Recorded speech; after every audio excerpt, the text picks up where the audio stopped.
जरूरत है?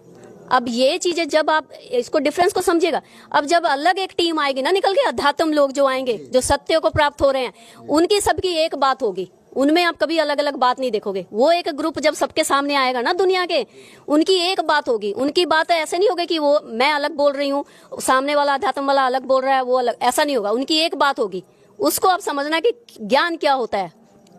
लेकिन इन लोग की अलग अलग बात कैसे, फिर इन लोग आपस में क्यों जुड़ रहे हैं? अगर इन लोग की बात ही मतलब एक है तो फिर तो एक ही बात होनी चाहिए ना।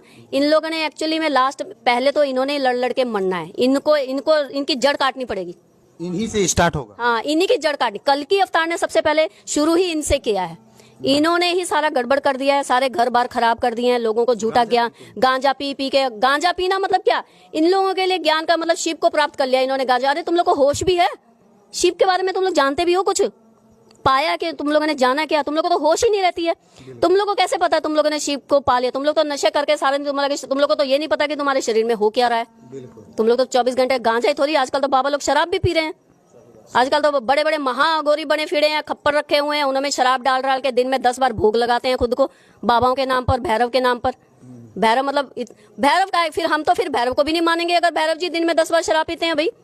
फिर हम नहीं मानते ऐसे भगवान को, हम खुद बोल रहे हैं। अगर हम देखेंगे महादेव दिन में 10 बार शराब, हम नहीं मानते फिर ऐसे महादेव को।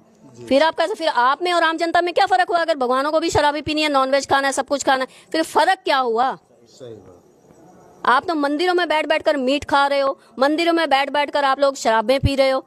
आप लोगों ने तो सारा शुद्ध, फिर आप लोग काहे के बाबे हुए, काहे के घोरी हुए, कहा कि आप नागा साधु हुए, क्या हुए फिर आप लोग?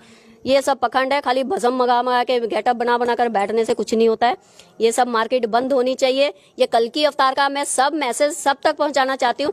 दोस्तों, अभी आपने सुने इन आध्यात्मिक जानकारों के विचार। आइए अब सुनते हैं संत रामपाल जी महाराज के आध्यात्मिक विचार। अब ये सारे पंथ खत्म हो लिए, कंडम हो लिए।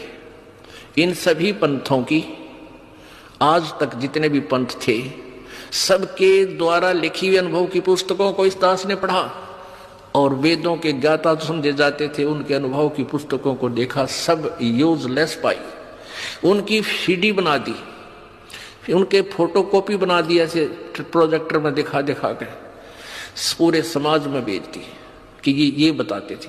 अब ये कह नहीं सकते कि हम ऐसा ज्ञान नहीं देते थे, क्योंकि उन्हीं की पुस्तक उन्हीं के द्वारा पढ़ दास ने बोलकर सुनाकर सबके सामने रख दी।